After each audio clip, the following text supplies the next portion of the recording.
با بیکینی بیا و فیلم باجناقی پخش کن. اون وقت باز هم این بخش یکی از صحبت‌های سینا ولی‌الله، مجری معروف شبکه ماهواره‌ای بود که جنجال بسیاری رو راه انداخت.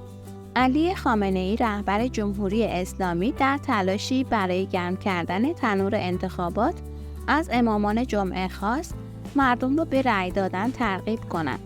خامنه‌ای روز سه‌شنبه 26 دی ماه در دیدار با امامان جمعه سراسر کشور گفت باید از خطبه‌های نماز جمعه برای تشویق مردم به شرکت در عرصه‌های مختلف سیاسی و اجتماعی استفاده کرد.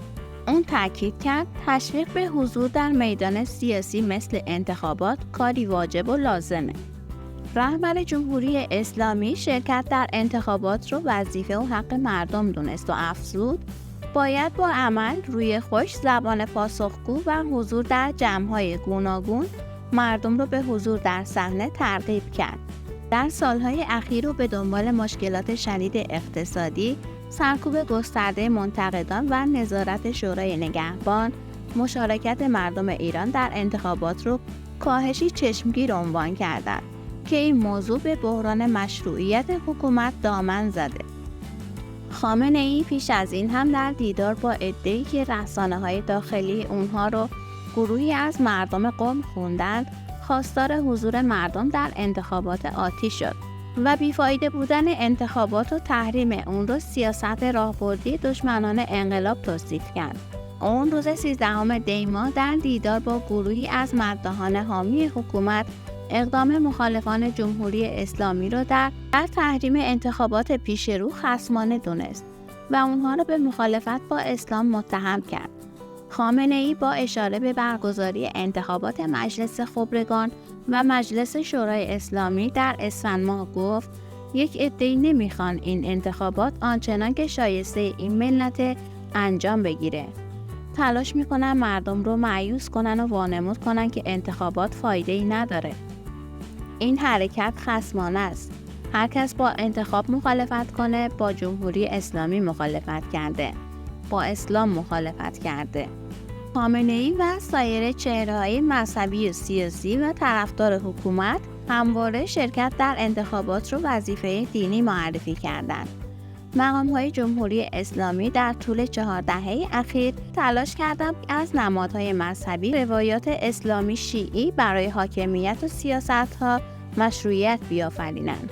رهبر جمهوری اسلامی روز 10 دی ماه در دیدار با خانواده قاسم سلیمانی در همین زمینه اظهاراتی جنجالی درباره سخنگویی از جانب خدا مطرح کرد که با واکنش‌های منفی بسیاری همراه شد. یکی دیگه از راه‌های تشویق مردم برای انتخابات انجام کارهایی که در جمهوری اسلامی سابقه نداره. مثلا ظاهر شدن یکی از مجریان زن صدا و سیمای جمهوری اسلامی با کت و دامن مقابل دوربین‌های تلویزیون که واکنش‌های بسیاری به ویژه در بین کاربران فضای مجازی رو به دنبال داشت. ژیلا صادقی مجری برنامه‌های صبحگاهی به تازگی به برنامه سلام صبح بخیر شبکه 3 پیوسته. از روز یکشنبه 24 دی ماه 1402 اجرای این برنامه را آغاز کرده. کت و دامن مشکی اون در روز اول اجرا هیچ توجهی جلب نکرد تا 2 روز بعد سه‌شنبه 27 دی ماه که با کت سفید روی دامن یا مانتوی مشکی با کنتراست بالا به چشم رسانه‌ها و شبکه‌های اجتماعی اومد. بعد از این ماجرا علی کریمی در استوری اینستاگرامش نوشت مردم ایران فراموش نمی‌کنن هرزگاه حکومتی رو. پرستو قدیمی شد رفتن سراغ ژیلا. سینا ولی‌الله مجری و طنزپرداز سیاسی هم در ادامه به انتشار این کلیپ نوشت کت و دامن که هیچی، با بیکینی هم بیاین و هر شب فیلم باجناقی پورتکان رو سریالی پخش کنین، باز نظر مردم همینه.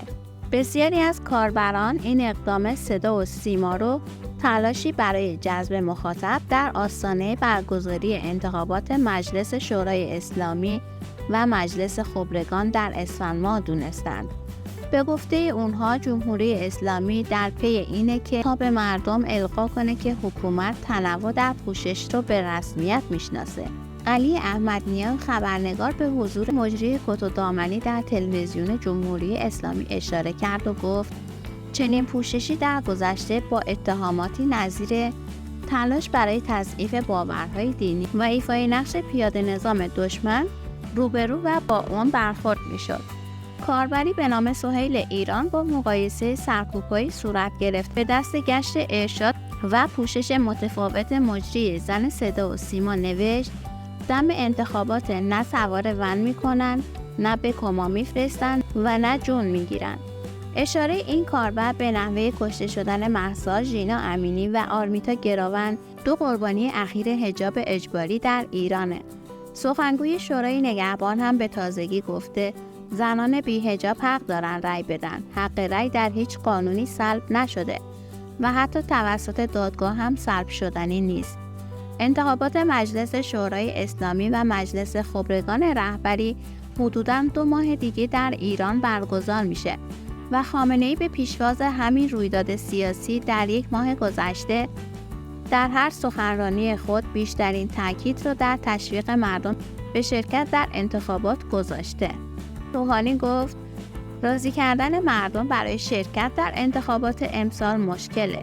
اون روز 2 دی ماه با تاکید به ضرورت شرکت در انتخابات و برگزاری با شکوه این 2 انتخابات خطاب به همه کسانی که مخاطبانی دارند گفته بود وظیفه دارند که مردم رو به انتخابات دعوت کنند. رهبر جمهوری اسلامی روز 6 دی ماه کار رو از این هم فراتر گذاشت و در دیدار با شماری از زنان خواست که همسران و فرزندانشون رو وادار کنند در انتخابات فعال باشند.